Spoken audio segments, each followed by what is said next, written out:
لیکن یہاں ذرا ایک بات نوٹ کر لیجئے کہ سورۃ الضحیٰ کے اگر ہم 3 حصے کر لیں، یہ سارا تاریخی پس منظر جو ہے اور یہ روایات اور یہ حوالے اور یہ شان نزول کی روایات پہلی 3 آیات کے لیے تو بالکل کفایت کرتی ہیں۔ فترت وحی، اس کا حضور پر نہایت شاق گزرنا، وہ شاق والہانہ عشق کی وجہ سے ہے یا وہ شاق گزرنا اس وجہ سے ہے کہ لوگوں نے تانے دینے شروع کر دیے، جو بھی ہو، اس سے یہ سمجھ میں آیا کہ اس کی بنا پر حضور کی یہ کیفیت ہوئی کہ اندیشہ ہوا کہ عشقست تو ہزار بدگمانی، شاید میرا رب مجھے چھوڑ گیا، شاید میرا تعلق منقطع ہو گیا، شاید پروردگار ناراض ہو گیا، شاید میری کسی بات سے وہ بیزار ہو گیا، معاذ اللہ ثم معاذ اللہ۔ اس میں آپ کو تسلی دے دی گئی، ما ودعک ربک وما قلی، اور استشہاد کیا گیا رات اور دن سے۔ دیکھیے ہمارا سارا نظام جو چل رہا ہے اس میں تضادات ہیں، روشنی بھی ضروری ہے، تاریکی بھی ضروری ہے، بلندی کا اپنا مصرف ہے اور پستی کا اپنا مقام ہے، رات کی اپنی حکمتیں اور مصلحتیں ہیں اور دن کی اپنی حکمت اور مصلحتیں ہیں۔ یہ تضادات جو چلا آ رہا ہے سورۃ الشمس سے لے کر پھر سورۃ اللیل، تضادات، اور ان تضادات میں خاص طور پر رات اور دن یہ تینوں صورتوں میں آ رہا ہے۔ یہاں پر تو رہی گئی صرف 2 چیزیں، والضحیٰ واللیل اذا سجا، باقی یہ کہ اور تمام چیزیں جو ہیں وہ پیچھے جو آ چکی ہیں۔ تو اس لیے یہ جیسے کہ ہمیں معلوم ہے کہ ہمارا یہ دنیا کا نظام رات اور دن ہی کے حوالے سے یہ حیات کا سلسلہ قائم ہے۔ ہماری ساری غذا ٹریس کریں گے تو عالم نباتات سے ہے، عالم نباتات کا سارا دار و مدار جو ان کا ریسپیریشن کا نظام ہے وہ دن اور رات میں جدا ہو جاتا ہے۔ ایک وقت میں وہ آکسیجن لے رہے ہیں اور کاربن ڈائی آکسائڈ چھوڑ رہے ہیں، ایک وقت میں کاربن ڈائی آکسائڈ استعمال کر رہے ہیں اور فوٹو سینتھسس میں اس کو وہ اپنا گویا کہ یوں سمجھیے کہ را میٹیریل بنا رہے ہیں اور آکسیجن چھوڑ رہے ہیں۔ ریسپیریشن کا نظام جو ہے بالکل برعکس ہو گیا دن اور رات۔ اسی سے سارا عالم نباتات کا نظام، اسی سے ہمارا یہ غذا کا معاملہ۔ چاہے بکری کا گوشت ہم کھاتے ہیں تو بکری کا گوشت بھی اسی نباتات سے بنا ہے، وہی پتے ہیں اور وہی گھاس ہے کہ جو وہ کھا رہی ہے۔ لہذا پھر اسی طریقے سے انسانی اپنی نفسیات ہے، تکان اسے طاری ہوتی ہے، اس میں ہلاک ہو جاتا ہے۔ آپ کو معلوم ہے کہ مسلسل روشنی کے سامنے بٹھانا یہ تو ٹارچر کا ذریعہ ہے، جیسے کہ انویسٹیگیشن کے اندر بھی، انٹروگیشن میں بھی ٹارچر ہوتا ہے یہ کہ آپ کو مسلسل جگایا جائے اور روشنی جو ہے تیز وہ آپ کی آنکھوں پر ڈالی جائے، یہ تو ٹارچر ہو جائے گا۔ تو جیسے دن ضروری ہے رات بھی ضروری ہے، جیسے حرکت ضروری ہے ایسے ہی سکون بھی ضروری ہے، جیسے بھاگ دوڑ ضروری ہے ویسے ہی استراحت بھی ضروری ہے۔ اسی طرح نبی جیسے وحی کا آنا ضروری ہے ویسے ہی اس کا ایک وقفہ بھی ضروری ہے۔ آپ اس کا تحمل نہیں کر پائیں گے۔ لو انزلنا هذا القرآن على جبل لرأيته خاشعا متصدعا من خشية الله، اس پورے قرآن کو اگر ہم نے کسی پہاڑ پر اتار دیا ہوتا تو آپ دیکھتے کہ پھٹ جاتا اور وہ بیٹھ جاتا، دب جاتا اللہ کی خشیت سے، من خشیت اللہ۔ لہذا جیسے کہ میں آیت آپ کو سنا چکا سورۃ الفرقان کی، ہم نے تھوڑا تھوڑا کر کے نازل کیا، كَذَلِكَ لِنُثَبِّتَ بِهِ فُؤَادَكَ وَرَتَّلْنَاهُ تَرْتِيلًا، تھوڑا تھوڑا کر کے اتارا ہے تاکہ آپ کا دل اس کو سہار سکے، تحمل کر سکے اور آپ کے دل کو اس کے ذریعے سے تثبیت حاصل ہو جائے۔ یہ گویا کہ دونوں چیزیں جو ہے یہ ایک دوسرے کے ساتھ ہیں منسلک ہیں۔ تو یہ ہے وَالضُّحَىٰ وَاللَّيْلِ إِذَا سَجَىٰ مَا وَدَّعَكَ رَبُّكَ وَمَا قَلَىٰ۔ لیکن اب جب ہم آتے ہیں اگلی 5 آیات پر، اس میں ایک اضافی کیفیت سامنے آ رہی ہے۔ یہ جو اب تسلی دی جا رہی ہے، وَلَسَوْفَ يُعْطِيكَ رَبُّكَ فَتَرْضَىٰ وَلَلْآخِرَةُ خَيْرٌ لَكَ مِنَ الْأُولَىٰ أَلَمْ يَجِدْكَ يَتِيمًا فَآوَىٰ وَوَجَدَكَ ضَالًّا فَهَدَىٰ وَوَجَدَكَ عَائِلًا فَأَغْنَىٰ۔ اس کے پس منظر میں ایک دوسری کیفیت ہے، نا امیدی کی کیفیت،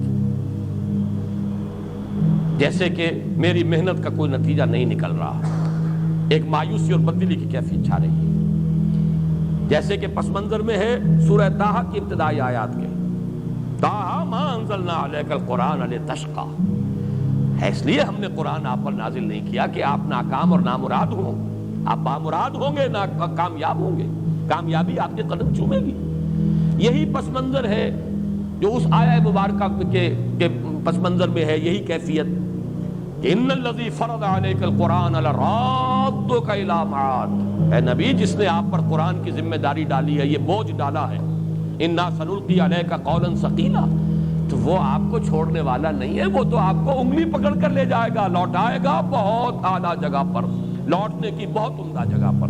یہ میں اس کی وضاحت کر چکا ہوں۔ اس کا عام مفہوم تو یہ سمجھا گیا ہے کہ مکے میں واپس لے آئے گا۔ ہجرت کے وقت جو حضور پر شاق گزر رہا تھا، خانہ کعبہ سے جو اب دوری ہو رہی تھی، تو اس میں تسلی دی گئی ہے، لیکن دوسرا مفہوم بھی موجود ہے ہمارے متقدمین کے ہاں، مفسرین کے ہاں موجود ہے، اسلاف کے ہاں، کہ اس سے مراد معاد سے یعنی یہ کہ ایک نہایت شاندار اور تابناک انجام ہے کہ جو آپ کا منتظر ہے، اور آپ جو ہے کہ ناکام اور خائب اور خاسر نہیں ہوں گے معاذ اللہ۔ یہ ری ایشورنس جو ہے اس کی کیفیت بالکل جدا ہے۔ اس میں رات اور دن کا مسئلہ نہیں ہے۔ رات اور دن کا مسئلہ وہاں تو بات بالکل فٹ بیٹھتا ہے کہ وحی کے نزول میں بھی حکمت ہے، اور وحی کی فطرت جو ہے وہ بھی حکمت پر مبنی ہے۔ جیسے رات ضروری ہے دن بھی ضروری ہے، جیسے دن ضروری ہے رات بھی ضروری ہے، اسی طریقے سے وحی کی آمد بھی اپنی جگہ اور وحی کی فطرت اور اس کا وقفہ بھی اپنی جگہ پر ہے۔ یہ تو دونوں چیزیں جو ہے رات اور دن کے حوالے سے بالکل واضح ہو۔ لیکن یہاں جیسا کہ میں نے عرض کیا، اس میں زیادہ جھلک ہے، جیسے اعصابی اس میں ہلال ہو جاتا ہے، ری ایشورنس کی ضرورت ہوتی ہے۔ اب یہاں دیکھیے، میں بغیر تشبیہ کہوں گا لیکن ہے تو وہ تشبیہ، اس کو آپ کہیں بھی حضور صلی اللہ علیہ وسلم کے اوپر اپلائی نہ کیجئے۔ کوئی مربی، کوئی معلم، کوئی بزرگ جو اس کے زیر تربیت ہے، زیر تعلیم ہے، اس کا تلمیذ ہے، وہ محسوس کرتا ہے کہ اس کی ہمت کو جواب دے رہی ہے، یہ سمجھ رہا ہے شاید میں نہیں پڑھ سکوں گا، یہ منزل بڑی کٹھن ہے، یہ کام مجھ سے نہیں ہوگا، تسلی دیتا ہے کہ نہیں، دیکھو ایسی بات نہیں ہے، خامخواہ کو دل نہ چھوڑو، دیکھو تم نے اتنے کچھ کامیابی حاصل کی ہے، تم پہلے وہاں سے وہاں تک پہنچے ہو، گھبرانے کی کیا بات ہے، ذرا سی ہمت کرو، حوصلہ جو ہے قائم رکھو، آگے بڑھو۔ یہ جو ایک ری ایشور کرنے کا انداز ہوتا ہے، جیسے تسلی دی جا رہی ہو، اس معنی میں کہ اللہ آپ کا ساتھ دے گا۔ اب ظاہر بات ہے، ہم نے جو بات کہی ہے مربی اور معلم کی، تو حضور صلی اللہ علیہ وسلم کو اگر ہم تلمیذ اور کسی کا شاگرد سمجھے تو وہ ذرا بات ہمارے قلب کے اوپر گراں گزرے گی، لیکن اگر ہم یہ سمجھیں کہ مربی اللہ ہے، آپ کا معلم اللہ ہے، مربی اللہ ہے، اس اعتبار سے الرب رب وَإِن تنزل والعبد عبد وَإِن ترقى، وہ نسبت وہاں پر قائم رہے گی۔ تو یہ جو حوصلہ دینے کا انداز ہے، اس کے پس منظر میں ہے اضمحلال، جس کو میں نے تعبیر کیا تھا جیسے کہ اعصاب کچھ جواب دے رہے ہوں، جیسے کہ ہمت کچھ بیٹھ رہی ہو، جیسے کہ کمر جو ہے وہ کچھ کمزور پڑتی نظر آ رہی ہو، جیسے اگلی صورت میں آئے گا الذی انقض ظہرک، جس نے کہ آپ کی کمر کو دوہرا کر دیا تھا یا کمر توڑ کر رکھ دی تھی۔ یہ میں اس کے وضاحت بعد میں کروں گا، اس کے لغوی معنی کیا ہیں، لیکن یہ جو پس منظر ہے، اس کو اگر آپ پہچان لیں کہ جس میں یہ ری ایشورنس دی جا رہی ہے، اے نبی وَلَلْآخِرَةُ خَيْرٌ لَكَ مِنَ الْأُولَىٰ، بالکل مطمئن رہیں، آپ کے لیے آخرت کہیں بہتر ہے پہلی سے۔ لفظی ترجمہ ہوگا آپ کے لیے پچھلی کہیں بہتر ہے پہلی سے، یہ لفظی ترجمہ ہوگا۔ اب اس کا ایک معنی تو یہ ہو سکتے ہیں کہ یہ مراد ہے آخرت، یعنی آخرت میں آپ کا مقام و مرتبہ بہت بلند ہوگا، دنیا میں جو بھی آپ کا مقام و مرتبہ ہے اس سے۔ اور اس کے لیے چونکہ سابقہ صورت میں بھی یہ الفاظ آئے ہیں وَإِنَّ لَنَا لَلْآخِرَةَ وَالْأُولَىٰ، ہمارے ہی اختیار میں ہے آخرت بھی اور اولا بھی، پچھلی زندگی بھی، آخرت کی زندگی بھی اور دنیا کی زندگی بھی۔ اس اعتبار سے ان دونوں صورتوں کے اندر ایک لفظی مناسبت بھی پیدا ہوئی ہے۔ ایک مفہوم تو یہ ہے کہ آخرت سے مراد آخرت ہے معروف معنی میں، جسے ہم آخرت سمجھتے ہیں بعد سے بعد الموت کی زندگی، اخروی زندگی، اور اولا سے مراد ہے دنیا کی زندگی۔ ایک مفہوم یہ لیا گیا ہے اور میرے نزدیک یہی صحیح ہے، ہر آنے والا وقت آپ کے لیے پچھلے وقت سے بہتر ہوگا، اس دنیا میں بھی آپ کی ترقی درجات ہوتی رہے گی مسلسل، اور آخرت میں بھی آپ کی ترقی درجات کا سلسلہ منقطع نہیں ہوگا، مسلسل جاری رہے گا۔ اس میں مجھے آج بھی یاد آ رہا ہے، مولانا داؤد غزنوی رحمۃ اللہ علیہ نے ایک مرتبہ تقریر کی تھی سائیوال میں، منٹگمری کہلاتا تھا اس زمانے میں، تو انہوں نے بہت ہی وضاحت کے ساتھ اس مقام کو بیان کیا تھا، اور بڑی پیاری ایک حدیث سنائی تھی، وہ میرے پاس حوالہ نہیں ہے اس وقت، میں صرف ان کو ہی سند کے طور پر پیش کر رہا ہوں۔ حضور نے فرمایا کہ میدان حشر میں لواء الحمد بیدی، اللہ کی حمد کا جھنڈا میرے ہاتھ میں ہوگا۔ یہ حمد جو ہے، آپ کا نام محمد بھی اسی سے ہے، اور احمد بھی اسی سے ہے، اور حامد بھی اسی سے ہے، اور محمود بھی اسی سے ہے، اور یہ جو ہے یہ اس امت کے لیے بھی یہ لفظ آیا ہے، تو اس اعتبار سے لواء الحمد بیدی، اور خاص جملہ یہ ہے اس روز میں اللہ کی جو حمد بیان کروں گا وہ آج نہیں کر سکتا۔ بڑا پیارا جملہ ہے، اس لیے کہ حمد کوئی انسان بیان کرتا ہے اپنے خود معرفت کے مناسبت سے، جتنی گہری اپریسیشن آپ کو کسی شے کی حاصل ہوئی ہے اتنا ہی تو آپ اس کو بیان کر سکیں گے۔ یہ تو ہو سکتا ہے کہ اپریسیشن آپ کی زیادہ ہو، بیان آپ نہ کر سکیں، اتنی بھی نہ بیان کر سکیں، وہ تو یہ ہے کہ انسان کا یعنی کلام کی صلاحیت جو ہے اس میں کم ہے، قوت بیانیہ کا قصور ہے، اس کی کمی ہے۔ لیکن یہ کہ ظاہر بات ہے کہ جتنی اپریسیشن ہے اس سے زائد تو کوئی شخص بیان نہیں کر سکتا، کتنا ہی وہ طلاقت لسانی اور اس کے اندر قوت بیان موجود ہو، اس کا بیان رہے گا وہیں تک جہاں تک کہ اپریسیشن اس کو حاصل ہوئی۔ معلوم ہوا کہ وہ معرفت رب جو حضور کو اس دنیا میں حاصل تھی اس سے کہیں بڑھ کر معرفت رب ہوگی میدان حشر میں، اور اس وقت جو حمد بیان کریں گے محمد الرسول اللہ صلی اللہ علیہ وسلم، وہ اس دنیا کی زندگی میں رہتے ہوئے وہ حمد بیان نہیں کر سکتے تھے۔ تو وَلَلْآخِرَةُ خَيْرٌ لَكَ مِنَ الْأُولَىٰ، ہر آنے والی ساعت آپ کے لیے پچھلی ساعت سے بہتر ہوگی اور آپ کے مراتب بلند سے بلند تر ہوتے چلے جائیں گے۔ وَلَسَوْفَ يُعْطِيكَ رَبُّكَ فَتَرْضَىٰ، اور عنقریب آپ کا رب آپ کو اتنا کچھ دے گا، وہ کچھ دے گا۔ اب یہ میں نے دو ڈائمنشنز علیحدہ کر دی، اتنا کچھ دے گا یہ گویا کہ کوانٹیٹیو ہے، وہ کچھ دے گا یہ کوالیٹیٹیو ہے، اور یہاں پر ان دونوں کو بالکل مبہم رکھا گیا، واضح نہیں کیا گیا، کہیں ابہام میں زیادہ تاثیر ہوتی ہے، وہ کچھ دے گا، بظاہر نہیں کیا دے گا اس کی وضاحت نہیں کی گئی، لیکن اس میں زیادہ جو ہے مبالغہ ہے، زیادہ تاثیر ہے۔ آپ کا رب آپ کو وہ کچھ دے گا اور اتنا کچھ دے گا کہ آپ راضی ہو جائیں گے۔ اب اس میں وہ کوانٹیٹیو کوالیٹیٹیو سارے ایلیمنٹس لے آئیے،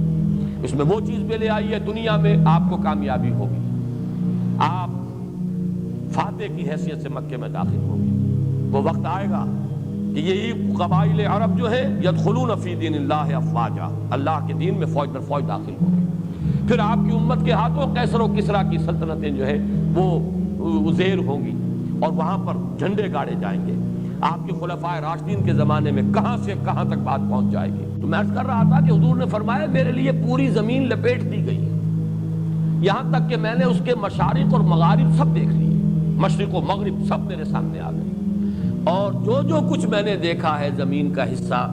وہاں پر میری امت کی حکومت قائم ہو کر رہی ہے۔ یہ بھی گویا کہ وہی ایک نوید ہے، وَلَسَوْفَ يُعْطِيكَ رَبُّكَ فَتَرْضَىٰ۔ پھر یہ کہ آخرت میں جو مقام ہوگا خود آپ کو ذاتی طور پر مقام محمود پر فائز کیے جائیں۔ پھر یہ کہ آپ کے لیے شفاعت کبریٰ، جس کی کہ احادیث کے اندر صراحت آئی ہے، تو اے نبی آپ راضی ہو جائیں گے۔ یہ میں پہلے بیان کر چکا ہوں کہ وہاں حضرت ابو بکر سے خطاب تھا، تو وَلَسَوْفَ يَرْضَىٰ، یہاں وَلَسَوْفَ يُعْطِيكَ رَبُّكَ فَتَرْضَىٰ۔ اب اس میں تفاصیل کا جتنا بھی ہے رنگ وہ بھر لیجئے، کیا کچھ اللہ نے دیا اور کیا کچھ جو ہے ابھی آخرت میں محمد الرسول اللہ صلی اللہ علیہ وسلم اور آپ کی امت کے لیے کیا کیا مدارج ہیں اور کیا کیا رتبے ہیں جو اللہ نے رکھے ہیں۔ الم یجدک یتیما فآویٰ، یہ جب 3 آیتیں آ رہی ہیں یہ بھی وہ انداز ہے، دیکھو ہم نے تمہارا ساتھ کبھی چھوڑا ہے پہلے؟ غور کرو اپنی سابقہ زندگی پر، جو تمہارا رب تمہیں ان مراحل سے گزار کر لایا، کہ آئندہ تمہارا ساتھ چھوڑ دے گا؟ یہ بھی جیسا کہ میں نے عرض کیا ہے کہ یہاں بھی تھوڑا سا آدمی کی زبان لڑکھڑاتی ہے کہ نبی اکرم صلی اللہ علیہ وسلم کو بھی ان چیزوں کے حوالے سے تذکیر کی ضرورت تھی۔ ہمارا ذہن قبول کرنے سے آپ کے خاص مقام و مرتبے کے اعتبار سے ذرا یہاں رکتا ہے، رکاوٹ محسوس کرتا ہے۔ سامنے کی باتیں ہیں بالکل، لیکن یہ کہ یہ سامنے کی باتیں جیسے کسی طالب علم کو کوئی استاد یاد دلاتا ہے، وہاں تو بات سمجھ میں آتی ہے، لیکن محمد الرسول اللہ صلی اللہ علیہ وسلم کو بھی کیا یہ باتیں اس طور سے یاد دلانے کی ضرورت تھی؟ یہاں آ کر ذرا طبیعت جو ہے رکتی ہے۔ بہرحال اس پر میں عرض کروں گا اس کی توجیہ کیا ہے۔ اس وقت یہ سمجھ لیجئے یہ حضور کی حیات طیبہ کے 3 ادوار ہیں جن میں اللہ کی رحمت اور شفقت جو ہے حضور پر، اللہ کی عنایت خصوصی حضور پر 3 مختلف صورتوں میں جو ہے وہ شامل حال ہوئی ہے۔ اس کے حوالے سے بلکہ نوٹ کر لیجئے میں نے کبھی سیرت کی تقریر میں یہ عرض کیا تھا کہ حضور کی پوری حیات دنیاوی 6 آیات کے حوالے سے 6 چیپٹرز میں 6 آیات کے زیر عنوان لائی جا سکتی ہے۔ 3 آیات یہ ہے اور 3 آیات سورہ مدثر کی۔ آپ کا پہلا حصہ زندگی کا وہ ہے، یوں سمجھئے کہ 10-12 برس تک کی زندگی۔ پیدائش ہو رہی ہے والد کے انتقال کے بعد، چند سال کے ہیں کہ والدہ کا سایہ سر سے اٹھ گیا، مزید 2 سال گزرے کہ دادا بھی اللہ کے ہاں گئے۔ اس کے بعد البتہ یہ نوٹ کر لیجئے، ہمارے بھی عام جو مورخین ہیں اور سیرت نگار ہیں، انہوں نے ایک بہت بڑا خلا چھوڑ دیا ہے۔ عبد المطلب کے انتقال کے بعد زبیر حضور کے تایا حضور کے اتالیق اور سرپرست رہے ہیں۔ ابو طالب کو زیادہ نمایاں کرنے کے لیے زبیر کا نام جو ہے خارج کر دیا گیا یہ سیرت کی کتابوں سے۔ وہ جو جنگ بھی ہوئی تھی، واحد جنگ ہے حضور کی اس دور میں جس میں کہ حضور شریک ہوئے ہیں، اگرچہ آپ نے باقاعدہ کوئی خوریزی میں حصہ نہیں لیا، لیکن یہ کہ وہ تو ایک قبائلی معاشرہ تھا، جب جنگ ہے تو ہر قبیلے کے جو بھی جوان ہیں ان کو جا کے شریک ہونا ہے۔ اس وقت علم جو تھا بنو ہاشم کا علم، وہ زبیر کے ہاتھ میں تھا، ابو طالب کے ہاتھ میں نہیں تھا۔ یہ تو زبیر کے انتقال کے بعد ابو طالب کا مرحلہ آیا ہے کہ پھر وہ جو ہاؤس آف ہاشم تھا، بنو ہاشم، ہاشم کا گھرانہ، اس کی جو سربراہی ہے وہ ابو طالب کے ہاتھ میں آئی ہے ذمہ داری، اور پھر یقیناً ہم بھی تسلیم کرتے ہیں کہ انہوں نے ساتھ دیا ہے حضور کا اور تعاون کیا ہے۔ لیکن یہ ہے کہ یہ 4 مرحلے آپ ذہن میں رکھیے، بلکہ ایک اعتبار سے نوٹ کر لیجئے، ابو طالب کو حضور نے سپورٹ کیا ہے معاشی طور پر۔ ابو طالب کا کوئی معاشی احسان محمد کی گردن پر نہیں، اور یہ میں کسی تعصب کی وجہ سے ہرگز نہیں کہہ رہا۔ جب میں ابو طالب کا وہ احسان مانتا ہوں اور ٹنکے کے چوٹ اعلان کرتا ہوں کہ 10 برس تک پروٹیکشن دنیا میں اگر حاصل تھی حضور کو تو وہ ابو طالب کی وجہ سے تھی، ورنہ آخرت میں تو ظاہر بات ہے اصل جو ہے پروٹیکشن وہ تو اللہ کی ہے، لیکن وہ تو ہے انویزیبل ورلڈ، وہ تو ہے غیبی ایک عالم۔ دنیا میں عالم اسباب میں پروٹیکشن جو حضور کو حاصل رہی ہے آغاز وحی کے بعد سے لے کر سن 10 تک، جب تک کہ ابو طالب کا انتقال نہیں ہو گیا، تو آپ کو جو بھی حفاظت حاصل رہی ہے وہ ابو طالب کی، کوئی شک نہیں، اور اس کی بنا پر ہم میں سے ہر شخص کی گردن پر اور کندھے پر احسان کا ایک بار گراں ہے ابو طالب کا۔ لیکن یہ کہ ایک درمیان میں نوٹ کر لیجئے، جہاں تک معاشی کفالت کا تعلق ہے، حضور پر یہ احسان ابو طالب کا نہیں ہے، بلکہ ابو طالب پر احسان ہے حضور کا۔ آپ نے محنت کی، مزدوری کی، مشقت کی، آپ کماتے تھے اور ابو طالب کے گھرانے کو سپورٹ کرتے تھے، اس لیے کہ ابو طالب مفلس تھے، قلاش تھے، دنیاوی حیثیت ان کی نہیں تھی، مالدار نہیں تھے، عیالدار تھے، اولاد بہت تھی۔ حضور نے بھیڑیں بکریاں چرائی ہیں اور کمایا ہے، اور حضور نے محنت کی ہے اور پالا ہے اور معاشی اعتبار سے سپورٹ کیا ابو طالب کے گھرانے۔ پھر جب آپ کی شادی ہو گئی حضرت خدیجہ سے تو حضرت علی کو اپنے پاس اسی لیے رکھا ہے تاکہ وہ جو بوجھ ہے ابو طالب کے اوپر وہ کم رہے، جو اپنے بچوں کی جو بھی ہے اس کی کفالت کا، تو ایک شخص ان کے پاس، اور غالباً حضرت جعفر جو ہے وہ بھی کسی اور کے پاس تھے، تو اس اعتبار سے شاید حضرت عباس کے پاس، اگر میرا جو ہے وہ یادداشت اگر ٹھوکر نہیں کھا رہی، اسی وجہ سے یہ معاملہ تھا کہ عباس بھی جو ہے وہ کافی آسودہ حال تھے۔ ادھر حضور کو اللہ تعالیٰ نے غنا عطا کر دیا حضرت خدیجہ سے شادی کا، نتیجہ یہ نکلا ہے کہ حضرت علی یہاں تھے، جعفر وہاں تھے، اس لیے کہ ابو طالب سپورٹ نہیں کر پاتے تھے۔ بہرحال پہلا مرحلہ جو ہے حضور کی حیات طیبہ کا، سیرت مطہرہ کا، الم یجد کا یتیما فآوا۔ اے محمد ذرا دیکھو تو صحیح، پیچھے مڑ کر نگاہ تو ڈالو، تم دنیا میں آئے تو تمہارے والد کا سر سے سایہ اٹھ چکا تھا، چند برس کے 6 برس کے تھے کہ دادا کی محبت سے بھی محروم ہو گئے، مزید 2 برس کے بعد ماں کی محبت اور شفقت بھی ختم ہوئی۔ پھر ہم نے کس کس طریقے سے آپ کے لیے بندوبست کیا، کہاں کہاں سے فآوا پناہ دی ہے، کہاں کہاں سے پروٹیکشن ملی ہے، کیسی کیسی محبتیں آپ کو ملی ہیں، دادا کی محبت، والدہ کی محبت، پھر زبیر کی محبت۔ زبیر کے علم تلے محمد رسول اللہ اس جنگ میں شریک تھے، اگرچہ باقاعدہ خوریزی میں آپ نے حصہ نہیں لیا، لیکن تھے، جھنڈا ان کے ہاتھ میں تھا۔ تو پہلا دور تو یہ ہے محمد الرسول اللہ صلی اللہ علیہ وسلم کی حیات دنیاوی کا، جس کے لیے عنوان ہے الم یجد کا یتیما فآوا۔ یہاں تھوڑا سا ان آیات کی ترتیب میں آگے پیچھے ہے، اور غالباً یہ آہنگ کا جو بھی قرآن مجید کے اندر جو ایک آہنگ ہے، صوتی آہنگ، یہ ڈیوائن میوزک جو ہے اس کا تقاضا ہے۔ دوسرا مرحلہ کیا ہے؟ وَوَجَدَكَ عَائِلًا فَأَغْنَىٰ، پایا آپ کو تنگ دست تو غنی کر دیا۔ اب اس کے دونوں پہلو ذہن میں رکھیے، ایک غنائے ظاہری جو حضرت خدیجہ رضی اللہ تعالی عنہا سے آپ کے نکاح کے ذریعے سے آپ کو دنیا میں غنا کی شکل حاصل ہو گئی۔ اب یہ کہ دولت ہے، سرمایہ ہے، وفادار بیوی ہے، جان چھڑکنے والی بیوی ہے، اپنی ساری دولت جو ہے آپ کے قدموں میں لا ڈالی ہے۔ وہ واقعات میں نے آپ کو سنائے ہیں، امام راضی نے کوٹ کیا ہے۔ ایک موقع پر حضور کہیں باہر گئے، ابھی وحی کا آغاز نہیں ہوا تھا وہ دور، اس لیے کہ 15 برس ہیں آپ کی ازدواجی زندگی کے، جبکہ ابھی وحی شروع نہیں ہوئی۔ 25 برس کی عمر میں آپ کا نکاح ہوا حضرت خدیجہ سے، اور 40 برس کی عمر میں وحی کا آغاز ہوا، تو یہ 15 برس ہے۔ یا اس میں سے کوئی تھوڑا سا وقت نکال لیجئے، وہ میں تیسری آیت کے ذیل میں لاؤں گا جو یہاں درمیان میں آئی ہے۔ تو بہرحال 12-13 برس کا یہ مرحلہ بھی ذہن میں رکھیے، یہ آپ نے خوشحالی کا، اطمینان کا، ایک وفادار بیوی ہے نکاح میں، بچے بھی اللہ نے دیے ہیں، اگرچہ بیٹے ہوئے وہ لے لیے، بیٹیاں ہیں، ہرا بھرا گھر ہے، دولت ہے، آسائش ہے، عزت ہے، آپ کی تجارت ہے، آمد و رفت ہے۔ اس کا واقعہ وہ آتا ہے جو امام راضی نے نقل کیا ہے کہ حضور ایک مرتبہ نکل گئے ذرا مکے سے باہر، کوئی وادی میں آپ نے دیکھا کوئی قبیلہ ٹھہرا ہوا تھا، بہت مفروق الحال لوگ، بدن پر کپڑے نہیں اور فاقوں سے معلوم ہوتا تھا سونکھ کر کاٹا ہوا۔ دیکھ کر آپ آ گئے، کپڑا لے کر لیٹ گئے، ایک کیفیت حسن کی اور ملال کی۔ حضرت خدیجہ نے پوچھا کیا معاملہ ہے؟ آپ کی طبیعت ناساز نہیں، کیا معاملہ ہے؟ فرمایا کہ میں گیا تھا باہر، میں نے دیکھا ایک ایسے لوگ ہیں اور میرے پاس کوئی دولت نہیں ہے کہ میں ان کی مدد کر سکوں۔ تو حضرت خدیجہ نے کہا کہ اچھا آپ جائیے فلاں فلاں لوگوں کو لے آئیے، بلا لائیے ذرا، مکے کے بڑے بڑے لوگ، اور ان میں الفاظ ہیں کہ فیہم الصدیق، حضرت ابو بکر کو بھی بلایا گیا، وہ بھی نمایاں لوگوں میں سے تھے، وہاں کی جو ہائرارکی ہے اس میں بھی ان کا مقام تھا، وہ بھی آئے ہیں۔ تو بہت سے لوگ جو آ گئے، جمع کر لیا، اتنی دیر میں اتنا بڑا ڈھیر اشرفیوں کا حضرت خدیجہ نے لگایا کہ جب حضور آ کر بیٹھے ہیں تو اس کے پیچھے چھپ گئے،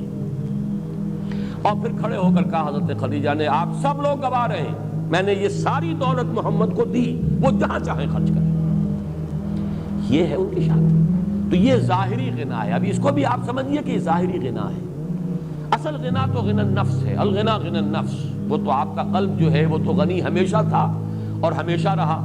لیکن یہ کہ یہاں در حقیقت مراد جو ہے وہ غنا جو ہے وہ باطنی غنا نہیں۔ وَوَجَدَكَ عَائِلًا فَأَغْنَىٰ، پایا آپ کو تنگ دست تو آپ کو غنی کر دیا۔ یہ وہ زندگی کا دوسرا دور ہے۔ تیسرا دور وہ ہے، یہ ہے در حقیقت ایک اعتبار سے بڑا سخت دور جو حضور پر گزرا ہے، اس کو آپ کہہ سکتے ہیں فلسفیانہ غور و فکر کا دور۔ دیکھیے اس کو ایک انداز سے ذرا حضور کے مقام و مرتبے کے اور آپ کے ذکر سے تو یہ چیز پھر غیر متناسب اور نامناسب نظر آتی ہے، لیکن بات کو سمجھیے۔ جب تک کہ ایک تنگ دستی تھی تو پوری محنت جو ہے جسمانی مشقت لگ رہی ہے، اب جب فراغت بھی ہو گئی، ہر طرح کی سہولتیں بھی حاصل ہو گئیں، گھریلو ازدواجی زندگی کی مسرتیں بھی حاصل ہیں، تو غالباً اب وہ وقت آیا ہے کہ فلسفیانہ غور و فکر، یہ کائنات ہے کیا، یہ زندگی ہے کیا، یہ ہم کہاں سے آئے ہیں، کہاں جا رہے ہیں، یہ گاڑی چلے جا رہی ہے، رو میں ہے رخش عمر، کہاں دیکھیے تمہیں، نہ ہاتھ باغ پہ ہے نہ پا ہے رکاب میں، کدھر جا رہے ہیں پتہ نہیں، کہاں ہم جا رہے ہیں، کہاں سے ہدایت ملے۔ پھر یہ جو پستی ہے اخلاقی، اب ظاہر بات ہے جو خود اخلاق کی اس بلندی پر فائز ہو، اسے جو اپنے معاشرے میں پستی نظر آ رہی تھی، یہ لوگ کس درجے دنات اور کس درجے کمینگی کا مظاہرہ کر رہے ہیں، کیسی درندگی کا مظاہرہ ہو رہا ہے، غلاموں پر جو ظلم و ستم ہو رہا ہے، لوگوں کے اندر جو ہے اخلاق کا شمع نہیں رہا، یتیموں کو دھکے دیے جا رہے ہیں، بھوکوں کو کھانا کھلانے والا کوئی نہیں ہے، یہ سب کچھ جو ہو رہا ہے فحاشی ہے۔ اور عشقیہ داستانیں جو ہیں کھڑے ہو کر بڑے شوق سے لمبے لمبے قصیدوں کے اندر بیان کی جا رہے ہیں، فحاشی ہو رہی ہے، یہ ننگے مادر ذات پر رہنا طواف کیا جا رہا ہے کعبے کا، کیا ہو رہا ہے، اس کا کیا علاج ہے، حالات میں کوئی بہتری ہو سکتی ہے، کیسے ہوگی؟ ایک سلیم الفطرت انسان ایک طرف تو اپنے ماحول کو دیکھ کر کڑ رہا ہے، سوچ رہا ہے اس کا حل کیا ہے، ہو بھی سکے گا حل کہ نہیں، کوئی امکان ہے اس کے درست ہونے کا؟ پھر یہ کہ مجھے کہاں سے ہدایت ملے، یقین والی دولت کہاں سے ملے؟ یہ ساری چیزیں وہ ہیں جو فلسفیانہ غور و فکر کا ایک بڑا شدید مرحلہ محمد الرسول اللہ پر گزرا ہے۔ بلکہ یہ ابھی لفظ رسول اللہ میں نے ایڈ کر دیا، اس وقت تک تو ابھی آپ کی نبوت ظاہر نہیں ہوئی، رسالت پر فائز نہیں ہوئے۔ یہ ایک حکیمانہ غور و فکر کا مرحلہ ہے۔ اسی کے بارے میں احادیث میں آتا ہے کہ فلما بلغ 40 سنة حبب إليه الخلاء فكان يخلو بغار حراء يتحنس فيه۔ آپ نے غور و فکر شروع کیا، خلوت گزینی محبوب ہو گئی، اب ملنا جلنا چھوڑ دیا لوگوں سے، جیسے کہتے ہیں وڈرا کر لینا، وہ ملنا جلنا، دنیا کی محفلوں سے اکتا گیا ہوں یا رب، کیا لطف انجمن کا جب دل ہی بجھ گیا ہو۔ بہرحال یہ شعر پورے طور پر تو یہاں پہ منطبق نہ کیجئے، دل کے بجھنے کا کوئی سوال نہیں، لیکن دلچسپی نہیں رہی، غور و فکر، سوچ بچار، اسی غور و فکر کے اندر غلطاؤں پیچا، اسی میں پھر یہ کیفیت اتنی شدت پیدا ہوئی کہ گھر سے بھی نکل گئے، کئی دن کئی راتیں مسلسل غار حرا میں وہ غور و فکر ہو رہا ہے۔ یتحنس کا لفظ آیا حدیث میں، حضرت عائشہ سے یہ روایت ہے کہ جب آپ کی عمر شریف 40 کے لگ بھگ ہوئی تو آپ کی طبیعت کے اندر خلوت گزینی محبوب ہو گئی، آپ کو لوگوں سے کٹ کر اور منقطع ہو کر کہیں علیحدگی میں بیٹھنا۔ پھر یہاں تک ہوا کہ اس کے اندر شدت پیدا ہوئی کہ غار حرا میں کئی دن آپ مقیم رہتے تھے، کچھ کھانے پینے کا سامان حضرت خدیجہ جو ہے باندھ دیتی تھی اور وہاں جا کر آپ مقیم رہتے تھے، غور و فکر کرتے تھے۔ یتحنس فی، اب تحنس کا لفظی ترجمہ ہے عبادت یا گناہ کے اثرات کو زائل کرنے کی کوشش کرنا۔ ہنس کہتے ہیں گناہ کو، تحنس جو ہے کہیں باب تفاعل جو ہے اس معنی میں دیتا ہے سلب ماخذ، کہ جیسے کہ گناہ کو زائل کرنے کے لیے عبادت کی جاتی ہے، تو یہ تحنس فی۔ لیکن پھر یہ کہ جو شارحین حدیث ہیں انہوں نے یہ سوال اٹھایا کہ آپ عبادت کیا کرتے تھے، کس طور سے کرتے تھے؟ ظاہر بات ہے کہ آپ بنی اسرائیل میں پیدا نہیں ہوئے، یہاں پر جو ہے ملت ابراہیمی، اس میں سب چیزیں گم ہو چکی، تو عبادت کیسے کرتے تھے؟ تو تقریباً اجماع ہے اس پر کہ کان صفت و تعبدہ فی غار حرا التفکر والاعتبار، غار حرا میں آپ غور و فکر کرتے تھے، سوچ بچار کرتے تھے۔ یہ وہ سوچ بچار کا مرحلہ ہے جس میں انسانی فلسفیانہ فکر جہاں تک پہنچ سکتا ہے وہاں تک محمد پہنچ گئے صلی اللہ علیہ وسلم۔ اب وہ مقام آیا ہے کہ جس سے آگے عقل انسانی کی رسائی نہیں ہے، گزر جا عقل سے آگے کہ یہ نور چراغ راہ ہے، منزل نہیں ہے۔ یہ وہ منزل ہے کہ جس پر وَوَجَدَكَ ضَالًّا فَهَدَىٰ، اب وہ پردے اٹھے ہیں، افلاک سے آتا ہے نالوں کا جواب آخر، اٹھتے ہیں حجاب آخر، کرتے ہیں خطاب آخر، اب وحی کا سلسلہ شروع ہوتا ہے۔ یہ گویا کہ سیرت محمدی صلی اللہ علیہ وسلم، حیات طیبہ جو ہے آپ کے حیات دنیاوی کا تیسرا مرحلہ ہے۔ اس تیسرے مرحلے کے بعد بھی چوتھا مرحلہ ہے، ابھی وہ تشویش کیسے ہو، کس طرح کروں، غور و فکر، سوچ بچار، بڑا بوجھ آ گیا ہے، بہت بھاری بوجھ ہے، اس کا جو احساس کراں ہے اس کا ہے در حقیقت یا ایھا المزمل یا ایھا المدثر، اے کپڑے میں لپٹ کر لیٹنے والے، اے کمبل میں لپٹ کر لیٹنے والے، اے لحاف کو اوڑھ کر لیٹنے والے، کھڑے ہو جاؤ، اب تمہاری جد و جہد شروع ہو جانی چاہیے۔ لاکھ حکیم سر بجے ایک کلیم سر بکف، اب یہ غور و فکر کا مرحلہ ختم کرو، آؤ میدان عمل میں، اور دو عمل ہے، ایک رات کا عمل ہے قم اللیل الا قلیلا نصفہ او انقص منہ قلیلا اور زد علیہ ورتل القرآن ترتیلا، اور ایک دن کا عمل ہے یا ایھا المدثر قم فانذر وربک فکبر۔ تو پانچواں مرحلہ ہے حضور کا انذار، پورا مکی دور جو ہے آپ یہاں سمجھئے دعوت، انذار، خبردار کرنا، جگانا، ہوش میں لانا، یہ 13 برس جو ہے یہ در حقیقت مرحلہ ہے انذار کا، اور آخری 11 برس یہ مرحلہ ہے تکبیر رب۔ اب اللہ کے جھنڈے کو بلند کرنے کے لیے سیف بدست آپ محمد الرسول اللہ صلی اللہ علیہ وسلم جہاد و قتال کے میدان میں 6 آیات کے حوالے سے حیات دنیاوی محمد الرسول اللہ صلی اللہ علیہ وسلم کی الم یجد کا یتیما فآوا، پہلے 10 11 12 برس، ووجدک عائلا فاغنا، یہ وہ درمیانی حصہ، جیسے کہ آپ کی تجارت بھی کچھ کامیابی حاصل ہوئی، اور پھر خاص طور پر حضرت خدیجہ سے شادی کے بعد، اور پھر وہ جو زندگی کا آسائش کا، آرام کا، دنیاوی جسے آپ کہتے ہیں خوشیوں کا ایک وقت آیا ہے جو گزرا ہے، ہر طرح کی سہولت دنیاوی آسائش. پھر وہ وقت آیا غور و فکر، سوچ بچار. پھر وہ وقت آیا اب کھڑے ہو جاؤ، یا ایھا المدثر کمر کس لو، یا ایھا المزمل قم، یا ایھا المدثر قم. اور اس کا پہلا مرحلہ انذار، قم فانذر، اور آخری مرحلہ وربک فکبر، تکبیر رب اور اس کے لیے باطل سے پنجہ آزمائی، یہاں تک کہ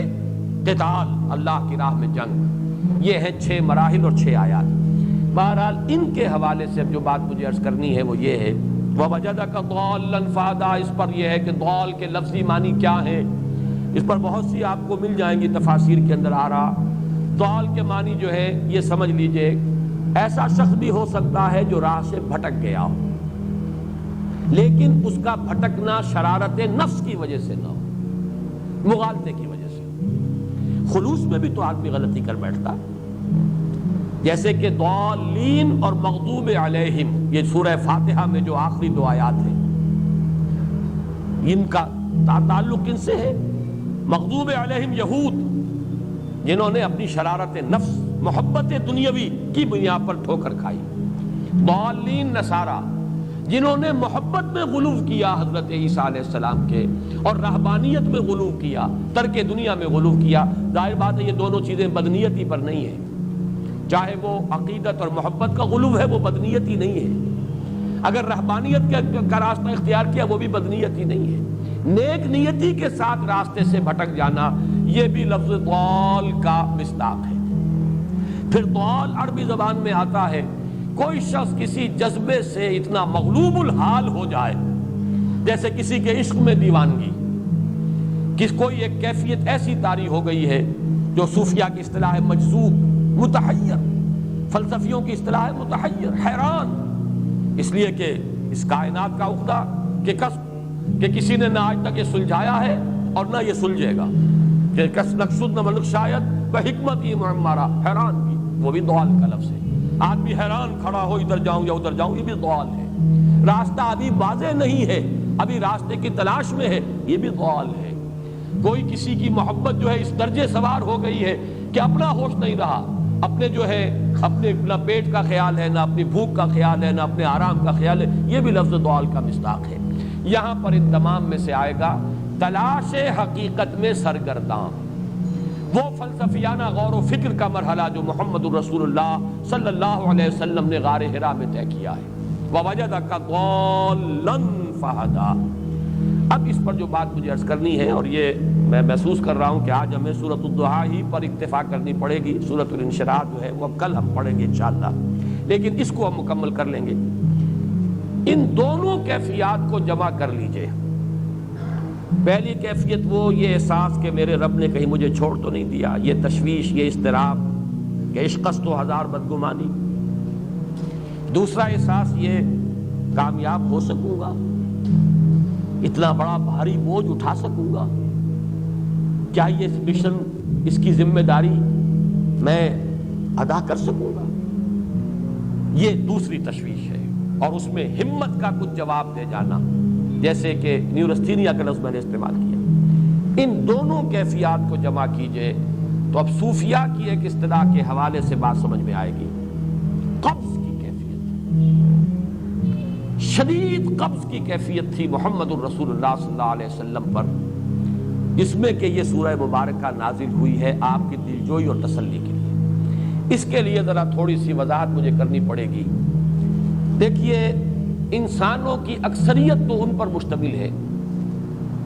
جو بے حس ہوتے ہیں اور غبی ہوتے ہیں. جو ہو جائے ڈھیٹ انسان،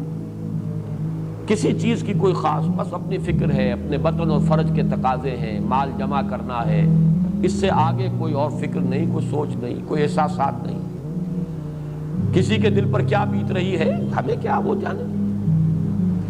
کوئی بھوکا ہے ہمیں کیا. ایک وہ کیفیت ہے کہ قافلے کو دیکھ کر آئے قبیلے کو، اور حضور صلی اللہ علیہ وسلم کی کیفیت وہ ہو گئی جس میں کہ حضرت خدیجہ رضی اللہ تعالی عنہا نے وہ قدم اٹھایا. ایک یہ کہ ہوا کرے، ہم کسی کے ذمہ دار تو نہیں، لا ابالی، جیسے آ چکا ہے پچھلی صورت میں، من بخل واستغنی، استغنا. ان لوگوں کو چھوڑ دیجئے تو ایک اقلیت انسانوں کی ایسی ہوتی ہے جن کے لیے میں دو لفظ اب استعمال کر رہا ہوں، ذہین اور حساس۔ ذہین اور حساس لوگوں میں قبض اور بسط کی کیفیت، یہ مختلف سائیکلز ہیں جو آتی رہتی ہیں۔ کبھی طبیعت میں پشمردگی ہے، دل بجھا ہوا سا ہے، کچھ نا امیدی سی ہے، خود اپنے اوپر اعتماد کی کمی محسوس ہو رہی ہے، مجھ میں صلاحیت نہیں ہے، میں کچھ نہیں کر سکتا، اب تک جو کچھ کیا اس کا کچھ حاصل نہیں ہے، مایوسی، نا امیدی، پشمردگی، طبیعت میں انقباض، ایک بددلی کی سی کیفیت، یہ قبض ہے۔ کبھی اچانک ہم محسوس کرتے ہیں جیسے بادل آئے تھے اور چلے گئے، جیسے مطلع صاف ہو گیا۔ یہ ساری چیزیں انٹرنسک ہیں، ضروری نہیں کہ خارج کے اندر کوئی حالات بدلے ہوں، حالات وہی ہوں گے لیکن انسان کی داخلی کیفیت بدل جاتی ہے۔ اب ایک جذبہ بھی ہے، امنگ بھی ہے، امید بھی ہے، روشن پہلو نظر آ رہے ہیں۔ قبض کی کیفیت میں تاریک پہلو نظر آتے ہیں، مایوسی کے پہلو نظر آتے ہیں، پیسیمزم کی کیفیت، اور یہ جو بسط کی کیفیت ہے اس میں روشن پہلو۔ دیکھو یہ بھی تو ہے نا، آخر یہ بھی تو ہوا ہے، اور بھی ہو سکتا ہے، آخر اب تک میں نے یہ کام بھی تو کر لیا، آگے بھی مشکل آسان ہو سکتی ہے۔ یہ دو کیفیات ہیں قبض اور بسط کی، جن کو کہ صوفیاء کرام نے یہ اصطلاحات، یہ عنوان دیے، قبض اور بسط۔ جتنی انسان کے اندر حساسیت کی کیفیت زیادہ ہوگی، ذہانت زیادہ ہوگی، اتنا ہی یہ جو ویوز ہیں اس کی ایمپلیٹیوڈ زیادہ ہوتی ہے۔ کم ذہین انسان ہے، کم حساس ہے، آئیں گے تو صحیح ہے، لیکن یہ کہ وہ ویو جو ہے اس کا ایمپلیٹیوڈ جو ہے اس کے اندر اوپر اور نیچے کی کیفیت زیادہ نہیں ہوگی، لیکن جتنا یہ معاملہ بڑھتا ہے یہ جو ویو ہے اس کے ایمپلیٹیوڈ بڑھتا چلا جاتا ہے۔ لیکن نارمل انسان کا معاملہ یہ ہے کہ یہ حدود کے اندر رہے، اسی کی ایک کیفیت جو ہے ایب نارمل جب ہو جاتا ہے، یہی ہے جو جدید ہماری جو سائیکولوجیکل میڈیسن ہے اس میں اسے مینیک ڈپریسو سائیکوسس کہا جاتا ہے۔ مایوسی ہوئی تو اتنی ہوئی کہ جیسے کمر ٹوٹ کر رہ گئی، اور اسی ڈپریشن میں ہوتی ہیں خودکشیاں، خودکشی کر جاتا ہے، ڈپریشن۔ کچھ روشن پہلو نظر ہی نہیں آ رہا، کوئی امید کا پہلو نظر ہی نہیں آ رہا، کوئی صورت نظر نہیں آتی، کوئی امید بر نہیں آتی، کس طرف جاؤں، کدھر دیکھوں، کسے آواز دوں، اے ہجوم نامرادی دل بہت گھبرائے ہیں۔ اور جب آدمی محسوس کرتا I can't face these realities، یہ commits suicide۔ یہ اور جب کیفیت ہوتی ہے انشراح کی تو آدمی خوب بھاگ رہا ہے، دوڑ رہا ہے، امنگ ہے، محنت ہے، دوڑ رہا ہے، امیدیں ہیں، اب ہر چیز کا روشن پہلو نظر آ رہا ہے۔ عجیب ہے یہ، اصل میں مجھے کچھ تجربہ بھی ہوا ہے، ہمارے خاندان میں بھی یہ مرض موجود رہا۔ میرے والد مرحوم کافی طویل عرصے اس مینیک ڈپریسو سائیکوسس کے مریض رہے۔ کچھ ہوتا ہے یہ معاملہ، ویسے بھی شاید ہمارا خاندان جو ہے اس کیٹیگری میں آتا ہے جس میں ذہانت نسبتاً کچھ زیادہ ہے، حساسیت بھی نسبتاً کچھ زیادہ ہے۔ یہ دوسری بات ہے کہ کوئی شخص جو ہے یہ فلسفے کے طور پر اختیار کر لے کہ اپنے آپ کو ڈھیٹ بنا لینا ہے، یہ فلسفہ بھی بن سکتا ہے، لیکن یہ ہے کہ اگر آدمی چھوڑ دے اپنی طبیعت کو تو یہ دونوں کیفیات آتی ہیں۔ انہی کیفیات میں اگر یہ جو اپورڈ اینڈ ڈاؤنورڈ موومنٹ ہے یہ ایک حد سے نکل جائے تو یہ بیماری ہے مینیک سائیکوسس، مینیک ڈپریسو سائیکوسس۔ اس میں جب آدمی ہوتا ہے وہ اپر کیفیت میں تو اس کے اندر بڑی عظیمت ہے، روشنی ہے، امید ہے، لوگوں سے گفتگو کر رہا ہے، ہنس بول رہا ہے، خوب جو ہے محفل کے اندر، اب وہ محفل میں اسے دلچسپی محسوس ہو رہی ہے اور اسے ہر چیز کا روشن پہلو نظر آ رہا ہے، خود اپنے وجود کا بھی روشن پہلو، دوسروں کے وجود کا بھی، دوسروں کی بات میں سے بھی وہ اچھا پہلو تلاش کریں گے، وہ برا پہلو تلاش نہیں کریں گے۔ جب دوسری کیفیت ہے ڈپریشن کی، ہر ایک کی بات میں کوئی برائی نظر آئے گی، کوئی اس کی نیت کا فطور ہے، کوئی فساد ہے، کوئی یہ جو ہے بدنیتی کے ساتھ یہ بات کر رہا ہے، کوئی خیر کہیں ہے ہی نہیں، برائی ہی برائی ہے، مایوسی ہی مایوسی ہے، بدلی ہی بدلی ہے۔ یہ ہے در حقیقت وہ کیفیت، اس کو غالب نے بہترین انداز میں تعبیر کیا ہے۔ ذہین اور حساس انسانوں میں ان کی جو ترقی ہے وہ انہی مراحل سے ہو کر گزرتی ہے، اور ہر ڈپریشن کے بعد، ڈپریشن میں اس لفظ سینس میں استعمال نہیں کر رہا، یعنی بیماری کی حد تک پہنچنے والی ڈپریشن نہیں، صرف قبض کی حد تک پہنچنے والا معاملہ۔ ہر قبض کے بعد جب بست آتا ہے تو آگے ترقی ہوتی ہے، جس کو آپ کہتے ہیں بائی لیپس اینڈ باؤنڈس، آدمی جو ہے چھلانگ لگاتا ہے، گویا کہ ایک درجہ جو پہلے تھا اس سے آگے درجہ انسان کا جو ہے اس سے بلند تر پوزیشن پر انسان پہنچتا ہے۔ ہر قبض کے بعد جو نیا بست آتا ہے وہ ایک نئی کیفیت، نئی شان، نئی بلندی، نئی رفعت لے کر آتا ہے۔ اس کو غالب نے تعبیر کیا ہے بہت خوبصورت انداز میں، رکتی ہے میری طبع تو ہوتی ہے رواں اور، یعنی شاعر بھی کبھی ایسا وقت آتا ہے شعر جو ہے وہ اس پر نازل ہی نہیں ہو رہا، شعر نہیں کہہ پا رہا، طبیعت میں رکاوٹ سی ہے، بندش سی ہو گئی ہے،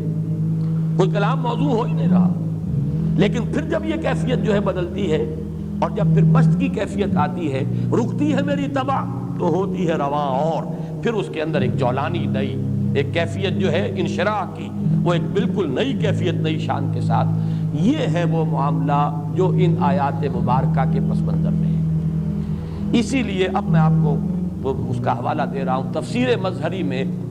قاضی ثناء اللہ پانی پتی رحمۃ اللہ علیہ نے بہت عمدہ بات فرمائی ہے کہ حالت قبض اگر کسی شخص پر طاری ہو تو اس حال میں اکسیر کا درجہ رکھتی ہے یہ سورہ مبارکہ، اس لیے کہ یہ نازل ہوئی ہے محمد الرسول اللہ صلی اللہ علیہ وسلم پر اسی حالت قبض میں۔ وَالضُّحَىٰ وَاللَّيْلِ إِذَا سَجَىٰ مَا وَدَّعَكَ رَبُّكَ وَمَا قَلَىٰ وَلَلْآخِرَةُ خَيْرٌ لَكَ مِنَ الْأُولَىٰ وَلَسَوْفَ يُعْطِيكَ رَبُّكَ فَتَرْضَىٰ أَلَمْ يَجِدْكَ يَتِيمًا فَآوَىٰ وَوَجَدَكَ ضَالًّا فَهَدَىٰ وَوَجَدَكَ عَائِلًا فَأَغْنَىٰ۔ یہ تمام آیات اب معلوم ہوگا کہ جیسے موتی پروئے ہوئے، ایک لفظ قبض، اب اس میں جو بھی واقعاتی اور جو میں نے آپ کو روایاتی جو بھی پس منظر بیان کیا وہ بھی فٹ بیٹھ رہا ہے، وہ خودکشی کا معاملہ بھی آ گیا اس میں فٹ بیٹھ رہا ہے کہ بخاری شریف میں روایت موجود ہے کہ حضور فرماتے ہیں کہ میری طبیعت پر اس درجے اضطراب تھا، اتنی کیفیت جو ہے میری تشویش کی تھی کہ میرے دل میں بار بار خیال آتا تھا کہ پہاڑ پر چڑھ کر اپنے آپ کو نیچے گرا دوں۔ یہ سارے معاملات اب آپ کو محسوس ہوگا جیسے تمام کڑیاں جو ہے وہ جڑ گئی، جیسے رات کو اب آپ اٹھ نہیں پا رہے، اسمعلال ہے، اعصابی جو ہے اعصاب اس درجے متاثر ہو چکے ہیں۔ صرف یہ ایک احساسات کی کیفیت نہیں ہے، آپ کی قوت فعلی جو ہے، قوت عملی، وہ بھی اس درجے متاثر ہو چکی ہے کہ کئی راتیں گزر گئی اور آپ رات کو نہیں اٹھ سکے، جس پر کہ ام جمیل کو یہ کہنے کا موقع مل گیا کہ معلوم ہوتا ہے محمد تمہارا شیطان تمہیں چھوڑ گیا۔ اب یہ جملہ اپنی جگہ پر اس کی کاٹ ہے یقیناً، اس سے یضیق صدرک بما یقولون، لیکن وہ کیفیت جس کی وجہ سے یہ جملہ آیا ہے اس پر نگاہ دوڑائیے، اس پر نگاہ کو مرکوز کریں گے تو معلوم ہوگا ایک لفظ قبض، یہ قبض کی ایک کیفیت تھی، اس قبضی کی کیفیت کا ایک مظہر یہ ہے چونکہ یہ بھی تو در حقیقت قلب مبارک جو ہے محمد الرسول اللہ صلی اللہ علیہ وسلم کا، اسی پر تو وحی کا نزول ہوتا تھا، یہ بھی وہی داخلی احساسات و کیفیات کا معاملہ ہے، یہی بھی در حقیقت یہ واردات قلبیہ ہی کا سارا معاملہ ہے، اس کو آپ خارج سے تعبیر نہیں کر سکتے، نہ بھی کوئی ایسے مصائب تھے، نہ ایسی کوئی مشکلات تھیں، نہ ابھی کوئی رد و قضا ایسی شروع ہوئی، نہ ابھی کوئی بحث و نزاع کا معاملہ ایسا ہوا، نہ کوئی ابھی کوئی فزیکل پرسیکیوشن شروع ہوئی، یہ سب داخلی ہی کیفیات ہیں، اور ان داخلی کیفیات کے حوالے سے ان سورہ مبارکہ کو اگر صحیح سمجھا ہے تو صوفیہ نے سمجھا۔ وہ جو اقبال کا شعر ہے کہ کچھ جو سمجھا میرے شکوے کو تو رضواں سمجھا، مجھ کو جنت سے نکالا ہوا انسان سمجھا، اور کون سمجھے گا؟ وہ تو سمجھے گا کہ دکھے ہوئے وہ دل کی صدا ہے، وہ کیا ہے جو اقبال کی اس ایک نظم ہے پرندے کی فریاد، گانا اسے سمجھ کر خوش ہونا سننے والے، یہ تو در حقیقت ایک دکھے ہوئے دل کی صدا، فریاد یہ صدا ہے۔ تو یہ کیفیت جو ہے رضوان سمجھ سکا ہے جو کہ داروغہ جنت ہے، اس نے سمجھا یہ وہی آدم جو نکالا گیا تھا یہاں سے، یہ اس کی فریاد ہے۔ کچھ جو سمجھا میرے شکوے کو تو رضوان سمجھا، مجھ کو جنت سے نکالا ہوا انسان سمجھا۔ تو واقعہ یہ ہے کہ اس سورہ مبارکہ کا صحیح فہم اگر حاصل ہوا ہے، وہ امام راضی کو حاصل ہو ہی نہیں سکتا، وہ عقل اور منطق کی گتھیاں سلجھانے والے آدمی ہیں، اپنی جگہ ان کی کنٹریبیوشن بہت، یہ لغت اور ادب کا کوئی خاص مسئلہ اس میں ہے ہی نہیں کہ زمخشری اس میں کوئی جولانی دکھائیں اپنی، اس میں کوئی ایسا اشکال ہے ہی نہیں، نحوی اشکال ہی نہیں، لیکن یہ واردات قلبیہ کا معاملہ ہے، احساسات باطنی کا معاملہ ہے،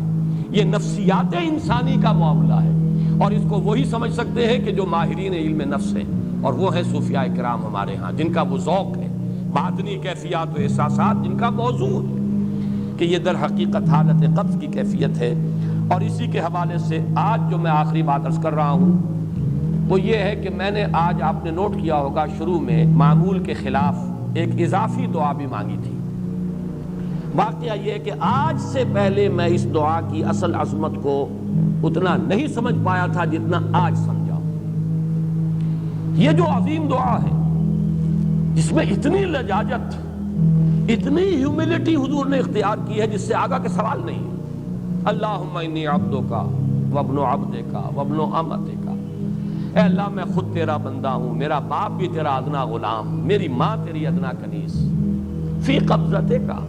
میرا پورا وجود تیرے قبضہ قدرت میں ہے، تیرے ہی اختیار میں ہے، فی قبضتک ماضٍ فی حکمک، میرے پورے وجود میں تیرا ہی حکم جاری و ساری ہے، عدل فی قضاؤک،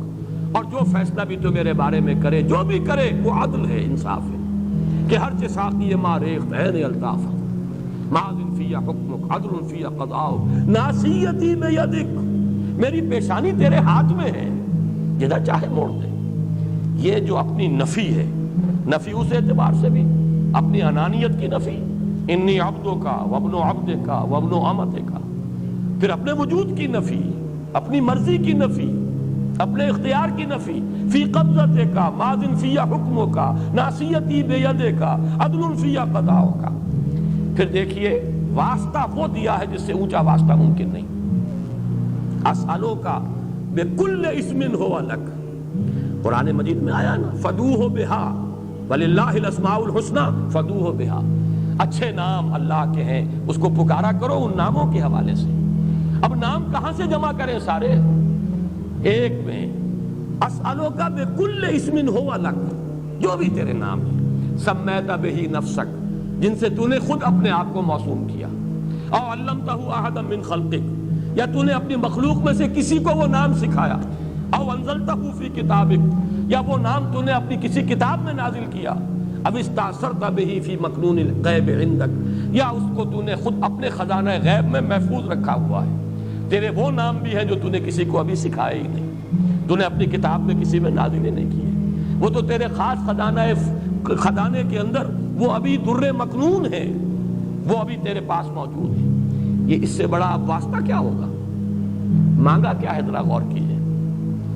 ان تجعل القرآن ربیع قلبی ونور صدری وجلاء حزنی وذہاب ہمی وغمی۔ استدعا میں یہ کر رہا ہوں پروردگار، اس قرآن کو میرے دل کی بہار بنا دے، میرے دل کا نور بنا دے، نور صدری، ان تجعل القرآن ربیع قلبی، میرے دل کی بہار، ونور صدری، میرے سینے کا نور، وجلاء حزنی، یہ حزن جو جس سے کہ محمد دوچار ہے صلی اللہ علیہ وسلم، یہ وہ کیفیت جو ہے قبض کی، اس کو دور کرنے کا ذریعہ بنا دے اس قرآن کو، جلاء حزنی وذہاب ہمی وغمی، اور میرے ہموم، میرے تفکرات، میرے غموں کو دور کرنے کا ذریعہ بنا دے۔ یہ عظیم دعا آج سورۃ الضحیٰ پر غور و فکر کرتے ہوئے، ویسے تو میں تقریباً 30 برس سے اس دعا کا مبلغ ہوں، اس لیے کہ جب میں نے یہاں کام شروع کیا تھا لاہور میں، جو تقریریں کی تھی مسلمانوں پر قرآن مجید کے حقوق کے نام سے جو شائع شدہ ہیں، اس پمفلٹ کے آخر میں نے یہ دعا درج کی ہے۔ یہ اصل میں کچھ مختلف احادیث میں ٹکڑے آئے ہیں، کہیں کوئی ایک ٹکڑا کم ہے، کہیں دوسرا کم ہے، میں نے بڑی تحقیق کر کے تمام روایتوں کو جمع کر کے پھر اس کو مرتب کیا ہے، اور وہ بڑی خوبصورت میں نے اس کی سیٹنگ کی ہے، اور وہ اس کتابچے کے آخر میں ہے۔ اللہم انی عبدک وابن عبدک وابن امتک فی قبضتک ناصیتی بیدک ماضٍ فی حکمک عدل فی قضاؤک، اسألک بکل اسم ہو لک سمیت بہ نفسک او علمتہ احدا من خلقک او انزلتہ فی کتابک او استاثرت بہ فی مکنون الغیب عندک ان تجعل القرآن ربیع قلبی ونور صدری وجلاء حزنی وذہاب ہمی وغمی۔ یہ وہ کیفیت ہے، اور وہ قرآن جو اس کیفیت میں سب سے زیادہ پر تاثیر ہے وہ یہ قرآن ہے، ان دو صورتوں پر مشتمل قرآن، سورۃ الضحیٰ، سورۃ الانشراح۔ والضحیٰ واللیل اذا سجا ما ودعک ربک وما قلی وللآخرۃ خیر لک من الاولی ولسوف یعطیک ربک فترضی الم یجدک یتیما فآوی ووجدک ضالا فہدی ووجدک عائلا فاغنی۔ اب آخری حصہ رہ گیا، اس میں کوئی خاص وضاحت کی ضرورت نہیں۔ 3 آیت آخری جو ہے، فَأَمَّا الْيَتِيمَ فَلَا تَقْهَرْ وَأَمَّا السَّائِلَ فَلَا تَنْهَرْ وَأَمَّا بِنِعْمَةِ رَبِّكَ فَحَدِّثْ۔ ان میں سے جہاں تک تو پہلی 2 آیتیں ہیں، ان میں تو یوں سمجھیے کہ عام فطرت انسانی کے نزدیک جو چیزیں خیر ہیں، یہاں پر حضور کو بھی وہی حکم دیا جا رہا ہے یا تاکید کی جا رہی ہے، بلکہ ایک اعتبار سے یہ عدم مناسبت رکھتے ہوا نظر آتا ہے بظاہر۔ حضور خلق عظیم پر تو پہلے سے فائق تھے، قرآن مجید کی گواہی ہے۔ دوسری وحی نازل ہوئی ہے، انک لعلی خلق عظیم، آپ کی طبیعت میں وہ رحمت، شفقت، مودت، لوگوں کے اوپر جو ہے لوگوں کے درد کو اپنے سینے میں محسوس کرنا، یہ تو پہلے سے موجود تھا، تو کہنے کی ضرورت کیا ہے؟ یہ اس کی ایک مثال میرے سامنے ہے، سورہ مدثر کی آیات 4، 5 اور 6۔ پہلے 3 آیات کا حوالہ تو میں دے چکا، یا ایھا المدثر قم فانذر وربک فکبر وثیابک فطہر والرجز فاہجر ولا تمنن تستکثر۔ یہ 3 آیتیں جو ہیں یہ بڑی وہاں محسوس ہوتا ہے بظاہر کہ جس بلندی پر بات ہو رہی تھی یہ باتیں کچھ اس کے ساتھ کچھ اس متناسب نہیں ہیں۔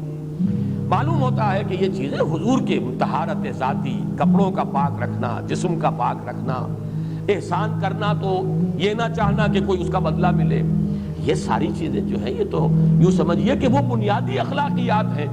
جن کو حضور کو بتانے کی ضرورت نہیں، جس مقام پر کہ محمد رسول اللہ فائز تھے۔ تو ہم یہی کہیں گے کہ یہ اصل میں اس لیے لایا گیا کہ حضور سے خطاب کرتے ہوئے امت کے لیے یہاں رہنمائی ہے، ہم میں سے ہر شخص کو ضرورت ہے اس کی، جو بھی آپ کے نقش قدم پر چل کر یہ کام کرنا چاہے، دعوت الی الخیر اور انذار اور تکبیر رب کی جد و جہد میں اپنے آپ کو مبتلا کرنا چاہیں، وہ پہلے یہ کام کر لیں، اپنے جسم کو بھی پاک کریں، اپنے کپڑوں کو بھی پاک کریں، ہر طرح کی گندگی علائش سے اپنے آپ کو آزاد کریں، اور یہ کہ احسان دھرنا اور کوئی کام کسی کے لیے خیر کا کرنا، کوئی اور اس سے اس کا کوئی بدلہ لینے کے لیے ان تمام پستیوں سے اپنے آپ کو بلند کریں گے تو وہ کام کر سکیں۔ وہی معاملہ میں یہاں سمجھتا ہوں، اما الیتیم فلا تقہر، یتیم پر قہر کہتے ہیں غالب آ جانا، چھا جانا، ڈومینیٹ کر جانا، قہار کہتے ہیں اس کو جو چھایا ہوا ہو، غالب۔ یتیم کے اوپر اس طرح کا تعلق اس کے ساتھ یا ایسا سلوک کہ وہ اپنے آپ کو دباؤ میں محسوس کرے، یہ ہے در حقیقت جس سے روکا جا رہا ہے۔ اب اس میں وہ احادیث اور یتیموں کے ساتھ حسن سلوک کی ترغیب، اور حضور نے جو فرمایا انا وکافل الیتیم کہاتین یوم القیامہ، یہ آپ کو مختلف تفاسیر کے اندر یہ چیزیں مل جائیں گی، اس وقت تو ہمیں صرف رب کو سمجھنا ہے۔ اما الیتیم فلا تقہر نسبت کس سے ہے؟ الم یجدک یتیما فآوی، آپ کو ہم نے پایا، دیکھا یتیم، پیدا ہوئے دنیا میں یتیم، در یتیم، ہم نے ٹھکانہ دیا کہ نہیں؟ اب اس کا حق ادا ہوگا اسی طریقے سے کہ ہر یتیم کے سر پر آپ کا اسی طرح شفقت کا ہاتھ رکھا رہے، اس کے لیے اس خیر ہو، بھلائی ہو، اس پر قہر نہ ہو، جبر نہ ہو، معاذ اللہ اس کا کوئی امکان حضور سے نہیں تھا۔ وَأَمَّا الْيَتِيمَ فَلَا تَقْهَرْ وَأَمَّا السَّائِلَ فَلَا تَنْهَرْ، آپ کو پایا تنگ دست ہم نے غنی کیا۔ تو یہاں پہ اگرچہ سائل کے مفہوم کو لوگوں نے بیان کیا ہے، زیادہ واضح کیا ہے، اس کو ایکسٹینڈ کیا ہے۔ ایک سائل ہے مانگنے والا، روٹی مانگنے والا، پیسہ مانگنے والا، مدد چاہنے والا، یقیناً وہ بھی سائل ہے اور اسے بھی جھڑکنے کی اجازت نہیں ہے۔ اما السائل فلا تنہر، جھڑکو نہیں، معذرت کرنی ہے تو بڑی نرمی کے ساتھ معذرت کرو۔ قول معروف ومغفرۃ خیر من صدقۃ یتبعها اذی، بھلی بات کہو اور معاف کر دو یا خود اس سے معذرت کر لو، یہ کہیں بہتر ہے اس سے کہ کسی کو کوئی خیرات بھی دو اور پھر کوئی جملہ بھی ایسا کہہ دو جس سے اس کی عزت نفس جو ہے وہ کچھ دی جائے اور اس کو تکلیف پہنچے، اذیت ہو۔ تو یہ سیرت یہ ہے کہ سائل کو جھڑکو نہیں، اما السائل فلا تنہر۔ البتہ اس میں علماء نے اور مفسرین نے مزید جو شامل کیا ہے،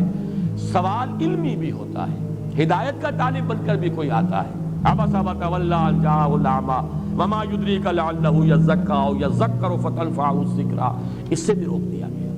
کوئی بھی طالب خیر بن کر آیا ہے، کوئی بھی اگر مرشد ہے، اس کے پاس کوئی رشد و ہدایت کی نیت سے آیا ہے، اس سے اپنے آپ کو وابستہ کر رہا ہے۔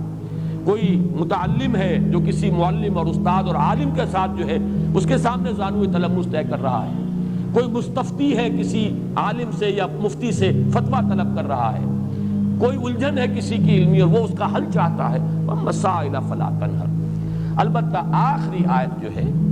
وہ حضور صلی اللہ علیہ وسلم کی شخصیت مبارکہ کے اعتبار سے بالکل ہم وزن اور بالکل متوازن ہے۔ وَأَمَّا بِنِعْمَةِ رَبِّكَ فَحَدِّثْ، اور جو نعمت ہے آپ پر ہوئی ہے جو آپ کے رب کی طرف سے، اس کا خوب چرچا کرو، اسے خوب بیان کرو۔ حدث، بیان کرو، عام کرو، پھیلاؤ، چرچا کرو۔ اب اس کے جو معنی لیے گئے ہیں، سب سے پہلا اس کا مفہوم ہے نعمت کا اعتراف اور اظہار۔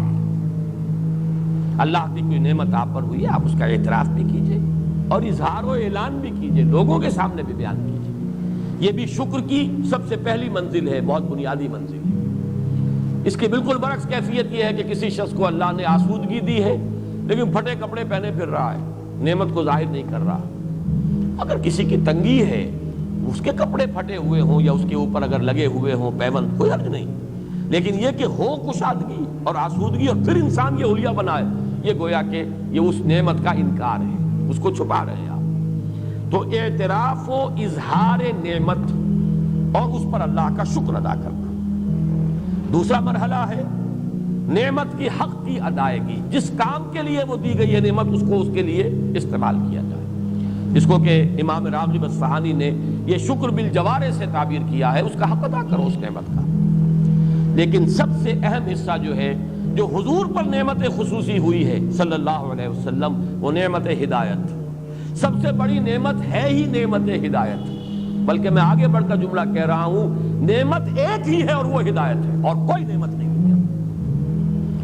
ہر نعمت دوسری جو ہے وہ تابع ہے۔ اگر نعمت ہدایت ہے تو صحت بھی نعمت، اولاد بھی نعمت، مال بھی نعمت، فرصت بھی نعمت۔ اغتنموا خمسا قبل خمس، 5 چیزوں کو 5 چیزوں سے پہلے غنیمت سمجھو، اپنی زندگی کو موت سے پہلے غنیمت سمجھو، یہ بھی نعمت ہے۔ فرصت کو مصروفیت سے پہلے غنیمت سمجھو، فراغت فرصت، اسی طریقے سے صحت کو بیماری سے پہلے غنیمت سمجھو، جوانی کو بڑھاپے سے پہلے غنیمت سمجھو، تنگ دستی سے پہلے اگر اللہ نے فراخی دی ہے غنیمت سمجھو۔ 5 ہی نعمتیں ہوئی، عمر ہے، صحت ہے اور دولت ہے، فرصت ہے، یہ تمام چیزیں نعمتیں ہیں، لیکن نعمت ہونا ان کا منحصر ہے اگر نعمت ہدایت بھی موجود ہے۔ یعنی جس کو آپ کہتے ہیں نا وہ چیز کہ جو جس سے مس کر جائے گی وہ سونا بن جائے گا، اور اگر وہ شے جو ہے وہ مس نہیں کر رہی تو لوہے کا لوہا ہے۔ ان میں سے کوئی شے نعمت نہیں ہے جب تک نعمت ہدایت نہ ہو۔ اگر آپ کو صحت ہے اور ہدایت بھی ہے، آپ اس صحت کو خیر کے لیے استعمال کریں گے، دولت ہے، ہدایت ہے، خیر کے لیے، بھلائی کے لیے، اللہ کے دین کے لیے، لوگوں کی مدد کے لیے استعمال کریں گے۔ اور اگر صحت ہے، ہدایت نہیں ہے تو بدماشیوں میں جا کر اپنی جو ہے قوت جو ہے صرف کریں گے، وہ فرصت جو ہے کسی اور برے کام میں لگائیں گے۔ اگر ہدایت نہیں ہے تو وہ تو زحمت ہو گئی، وہ رحمت نہیں زحمت ہے، نعمت نہیں بلکہ وہ عذاب کا ذریعہ بن گیا۔ تو ہدایت ہی در حقیقت واحد نعمت ہے جو فی نفس ہی نعمت ہے، باقی ساری نعمتیں اس کے ساتھ مشروط ہو کر نعمت بنتی ہیں۔ اللہ نے ہدایت دی ہے، اے نبی اب عام کرو، چرچا کرو، پھیلاؤ، اس کی تبلیغ کرو، حکمت بانٹو۔ الحکمت ضالۃ المؤمن هو احق بها حیث وجدها، عام کرو اس علم کو، پھیلاؤ۔ یعلمہم الکتاب والحکمہ، قرآن کی اس دعوت کو عام کرو، یہی آپ کا جو ہے سب سے بڑا اللہ کا احسان جو آپ پر ہوا سب سے بڑھ کر یہ، اور یہی ہے در حقیقت اس کا حق کہ آپ اسے عام کریں اور بیان کریں۔ اس میں بعض صوفیاء نے ایک بات کہی ہے، اور وہ یہ ہے کہ بعض ہمارے اکابر جو ہیں خاص طور پر تصوف کے میدان کے، ان سے کچھ منقول ہیں ایسی باتیں کہ عام آدمی سمجھتا ہے کہ وہ بڑا تکبر اور عجب کا اظہار انہوں نے کیا۔ مثلا یہ کہ شیخ احمد سرہندی رحمۃ اللہ علیہ اپنے بعض ایسے مقامات کا تذکرہ کرتے ہیں کہ عام آدمی سمجھتا ہے کہ انہیں بیان نہیں کرنا چاہیے تھا، اللہ نے اگر یہ رتبہ دیا بھی تھا تو اس کو بیان کرنے کی ضرورت نہیں تھی، نہ کرتے تو اچھا تھا۔ اس میں تعلی اور تکبر اور کچھ عجب کی بو آتی ہے کچھ لوگوں کو۔ اسی طرح سے کچھ اسی قسم کے دعوے جو ہے شاہ ولی اللہ دہلوی کے بھی ہیں رحمۃ اللہ علیہ، بعض حضرات کو ان سے بھی انقباض ہوتا ہے، لیکن یہ کہ قاضی ثناء اللہ پانی پتی رحمۃ اللہ علیہ نے ان کی طرف سے دفاع کیا ہے، اور وہ دفاع یہ ہے کہ یہ بھی در حقیقت اس حکم کے تابع ہے۔ اللہ نے اگر وہ مقام دیا تھا، اس کا اظہار و اعتراف ان کے ذمے تھا، اگر وہ اسے بیان نہ کرتے، اور ظاہر بات ہے کہ وہ اپنے تزکیہ نفس کے اس مقام تک پہنچ چکے ہوتے ہیں یہ حضرات کہ اب ان کے لیے عجب اور تعلی والی بات نہیں ہوتی، ان تمام رذائل نفس سے تو وہ اپنے نفس کو پاک کر چکے ہوتے ہیں۔ قد افلح من زکاہا، اب ظاہر بات ہے کہ اگر احمد سرہندی اس مقام پر نہیں ہے تو اور کون ہوگا، اور شاہ ولی اللہ اس مقام پر اگر نہیں ہے تو اور کون ہوگا۔ اسی اعتبار سے حضور کہتا ہے انا سید ولد آدم ولا فخر، میں تمام آدم کی اولاد کا سردار ہوں لیکن اس میں کوئی فخر نہیں ہے۔ بہت سی باتیں آپ نے بیان کی ہیں، مجھے اللہ نے یہ مقام عطا فرمایا ولا فخر، مجھے اللہ نے یہ رتبہ دیا ولا فخر، میں یہ فخر کی وجہ سے نہیں کہہ رہا بلکہ اظہار نعمت کر رہا ہوں۔ اللہ نے مجھے یہ مقام عطا کیا ہے تو اسے بیان کر رہا ہوں۔ تو جس طرح حضور نے اپنی وہ کیفیات یا اپنے ان مقامات بلند کو ظاہر فرمایا ہے، تو گویا کہ اسی وَأَمَّا بِنِعْمَةِ رَبِّكَ فَحَدِّثْ کی تعمیل میں ہمارے ان بزرگوں نے بھی اپنے کچھ مقامات جو ان کا تذکرہ کر دیا ہے، اس پر کوئی انقباض محسوس نہیں کرنا چاہیے۔ بارک اللہ لی ولکم فی القرآن العظیم ونفعنی وإیاکم بالآیات والذکر۔